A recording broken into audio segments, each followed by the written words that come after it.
Aujourd'hui, pour la stratégie de richesse, j'ai des points importants à partager avec vous. Je vais vous parler des levées de fonds des startups, des jeunes sociétés. Et comme vous voyez, c'est la partie numéro 1. Il y aura une deuxième partie et puis une troisième partie. Parce qu'il y a quand même, c'est assez dense et en quelques minutes, c'est difficile de tout couvrir. Donc, on le fera en 3 fois. Donc, et pourquoi c'est important ces levées de fonds pour les startups? En fait, ce n'est pas que pour les startups. C'est parce que toutes les sociétés, pour grandir, elles ont besoin d'argent. Les startups, bien entendu, ont besoin plus que les autres parce que normalement, elles ne sont même pas en train de générer des revenus et encore moins des bénéfices. Donc, une société qui est mûre, qui dégage des revenus, qui dégage des bénéfices, elle peut utiliser ces bénéfices pour réinvestir dans sa croissance, dans son développement.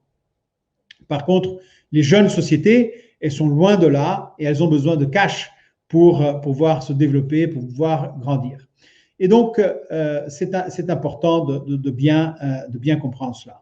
Donc, les levées de fonds sont très importantes pour ces sociétés. Et si on regarde un petit graphique là, qui est expliqué ici, vous pouvez voir, donc, là, vous avez le chiffre d'affaires et puis là, vous avez le temps. Et donc, vous voyez que ça prend du temps pour vraiment commencer à générer du chiffre d'affaires. Et quand on voit une courbe comme ça, on se dit, ah, ok, elle s'est bien passée. C'est une belle société, elle a eu du succès. Parce que souvent, soit ça reste ici, ça plafonne là, ou bien tout simplement, ça se casse la figure et puis il n'y a pas de succès. Donc là, vraiment, mais c'est important de prendre ça. De toute façon, ça prend du temps pour commencer à générer du chiffre. Et il est important de se rendre compte également que le chiffre d'affaires est différent des bénéfices. Donc, on peut générer du chiffre d'affaires et pas de bénéfices. Et c'est souvent le cas dans les jeunes sociétés. Okay? Donc, tout ça prend du temps. Donc, il faut être conscient de cela. Donc, quand on parle des levées de fonds, eh bien, il y a plusieurs types de levées de fonds. Il y a ce qu'on appelle les tours de table aussi. Eh bien, je n'ai pas trouvé la bonne expression en français de ce qu'on appelle le bootstrapping. Mais dans le monde des startups, tout le monde sait ce que c'est le bootstrapping. En dehors du monde des startups, on ne le sait pas vraiment, mais je vais y venir dans un petit instant.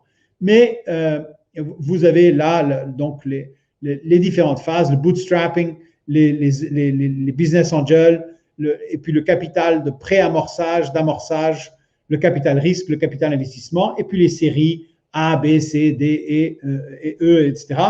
Et puis enfin, les introductions en bourse, les IPO, et on verra tout ça en détail dans ces 3 parts de ce programme sur les levées de fonds. Aujourd'hui, on va voir ces 4 phases-là. Donc, le bootstrapping, le angel, le préamorçage et l'amorçage. Qu'est-ce que c'est chacun de ces... qu'est-ce que cela veut dire? Qu'est-ce que cela représente pour les sociétés? Chacun de ces tours de table.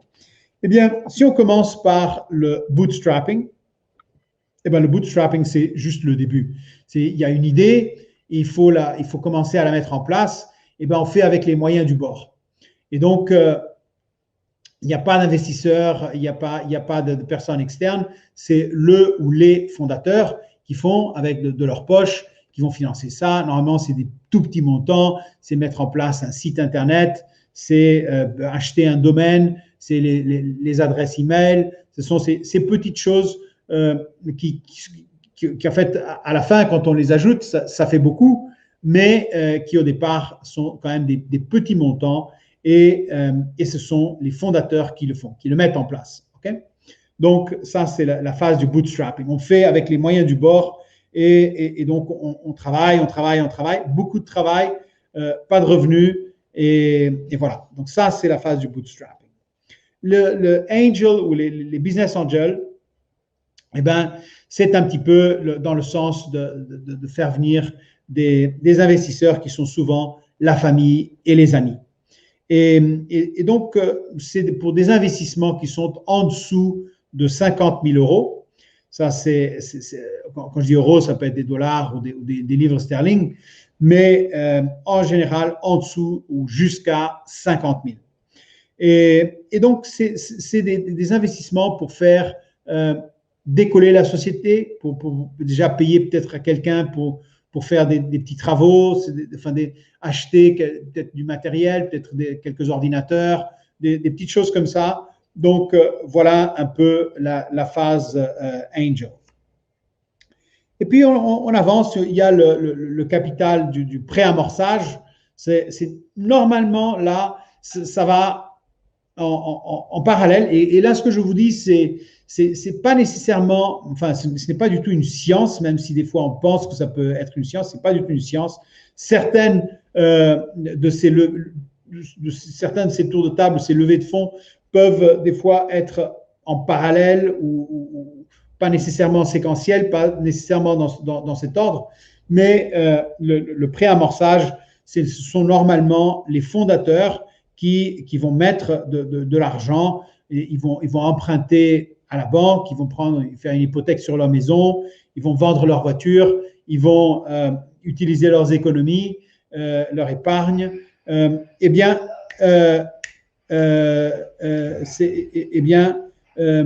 ce sont les fondateurs qui font ça, et normalement, c'est pour des montants qui sont en dessous de 150 000 euros, jusqu'à 150 000 euros.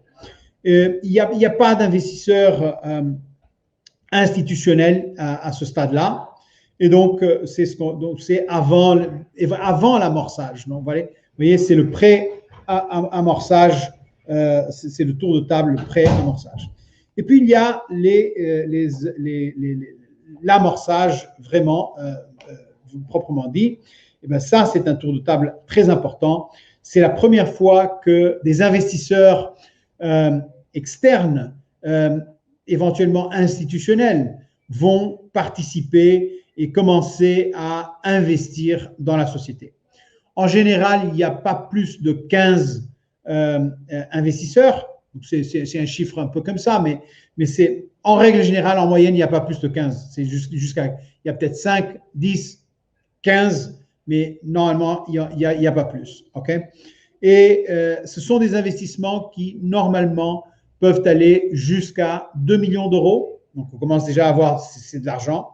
Ils sont faits parce que la société, elle a déjà montré qu'elle a, en principe, elle a déjà quelques clients, elle a déjà des revenus, elle a déjà ce qu'on appelle en anglais un MVP, c'est le Minimum Viable Product, un produit minimum qui soit viable, qui peut être vendu, commercialisé. Et donc, l'idée de ce financement, c'est vraiment pour commencer à construire l'infrastructure de la société. Donc, c'est la base de la société. Okay? Donc voilà, donc c'est la phase de l'amorçage.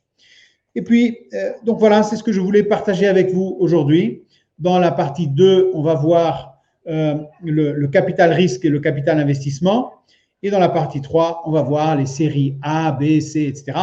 et les introductions en bourse, qui en soi peuvent ne pas être un moment de sortie, mais un tour de table où les sociétés vont se financer pour lever des fonds. OK ? Voilà.